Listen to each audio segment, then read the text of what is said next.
Welcome to the Borland Climb. We hope this video helps. In this video, I will compare React Native setup versus Visual Studio Code's role in it.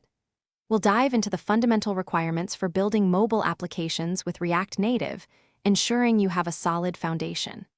Then, we'll explore how Visual Studio Code, a powerful and versatile editor, integrates seamlessly into this process, enhancing your productivity and development experience.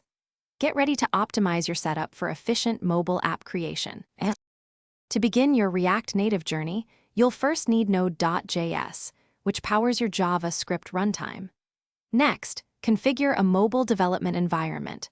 For Android, this means installing Android Studio and its necessary SDKs.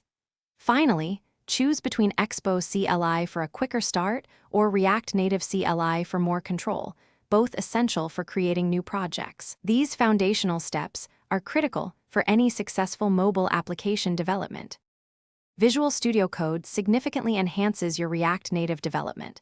It provides powerful debugging tools, allowing you to pinpoint and resolve issues efficiently. The integrated terminal means you can execute all your project commands without leaving the editor, saving valuable time.